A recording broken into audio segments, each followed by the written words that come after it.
Hello, hope you're doing good. Welcome to my Float Resource Management tutorial. What is the Float platform?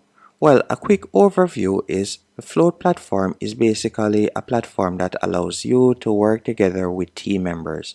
So let's say for example's sake, you're planning a party and you want different friends to carry different stuff and take part in different ways.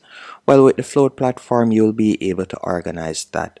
So for example, you can assign tasks to persons and you'll also be able to monitor the persons that are involved to see where they are in accomplishing their tasks, and also you'll be able to see if they are doing it in a timely manner.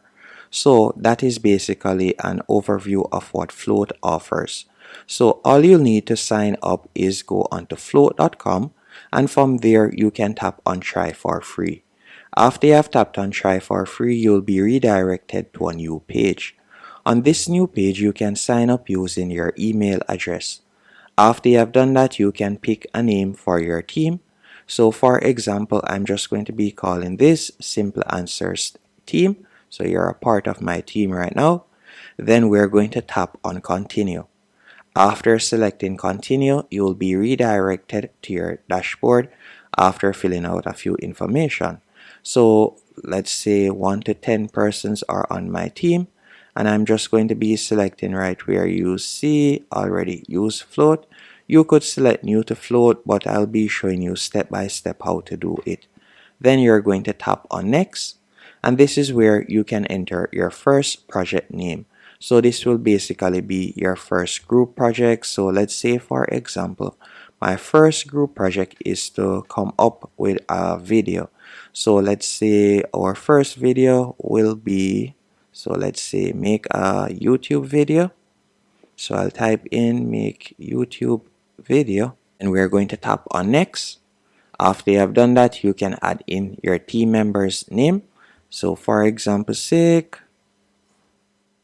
Jason, Troy. I'll add in a few team members' name right here. Then we'll tap on next. After you have done that, you'll be redirected to your dashboard, and you can close the pop-up right here. So this is your float schedule or calendar, as you can see right here. Okay, from here you can see the project that we had created earlier. What I want you to do is simply tap on it. So for example, tap on make a YouTube video. Then after you have done that, you can scroll down and you could set a budget by tapping on budget, and you can either set hours based budget, fee based budget, or hourly fee, as you can see right there. But I'm going to be leaving it at no budget. After you have done that, you can scroll down, and then from here you can add in different team members if you want. So you could assign a team member to this task overall, but what I would recommend you do is select phases or tasks. So you can select phases.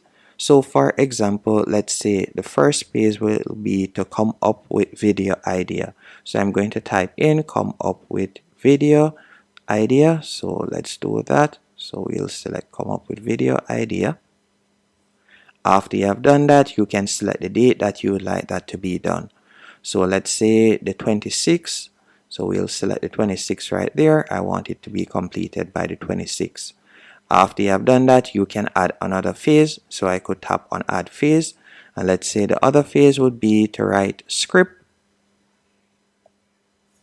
And then you can select the date once more when you would like that to be completed. So I'll say the 27th, and then you could write in, let's say for example, film video. So we have set 3 tasks right here. So you can see right there 3 different phases. After you have set the different phases, you can add different milestones right here if you want. So you can add the milestones right there, and we're just going to tap on update project. After you have selected update project, you can see the main project right here, and you can see the 3 micro tasks that will allow us to complete the main project. Now to assign these tasks to different persons, you can simply tap on them. After you have tapped on it, you're going to tap on team. Then you're going to tap on search for team members, and you can search for the particular team member that you would like to assign different projects or tasks to. So we have assigned one task to Troy. Then we are going to assign write script to someone else. So I'll tap on team right there, and I'm going to be searching for a different team member. And we are going to tap right there, update phase, and we'll add this, tap on team once more, and we'll search for another team member. Then tap on update phase right there. Now after they've received their task, all they'll need to do is simply tap on it, and then from there they'll be able to begin their task, and you will also be able to track the amount of time each individual take to complete their task. So they'll be able to log in, and then they can set their time, and you can see the log time right here. And you can also view all reports, as you can see right here. You can see the different departments, you can see the billable time, the non-billable time, the time off, overtime, and so on. So this is perfect if you're working with freelancers and you would like to know how much you'll be able to you should bill them or so on. You can track that right here. So this is definitely a good platform if you're doing that. You can also go over to the top right hand corner and tap on the plus. From there, you'll be able to get a shortcut to allocate time. You can also log time, and you can also add different projects or persons by tapping right here. And if you would like to manage templates, you can tap on manage templates, and you can create a new template right here by tapping on new template. You can create a template name, so in the future when you have different projects, you can use the same template layout to complete them. So if that is the case, you can do that right there. And by going over to the left hand menu option, we can tap on the settings cog, and tapping on the settings cog, you'll be able to create a new theme if you want, and you can also tap on theme settings. By tapping on theme settings, if we were to upgrade and go onto the paid plan, you can see that we'll have even more features. For example, on the starter plan, you'll have unlimited projects, capacity management and forecast, one placeholder, resource scheduling, project planning, mobile app and integration, and so much more. And you can see that it goes up to $16 per month for per person, better yet. If we were to tap on general from the left hand menu option, from here you can see the account owner name and so on. If you'd like to delete a team member, you can do that, or delete a team. You can also tap on integrations from the left hand menu option, and from here you can integrate different project management platforms. For example, Asana, Jira, Teamwork, Trello, and so on. And you can also edit the hours and currency from the left hand menu option. You can also set up time tracking, as you can see right here.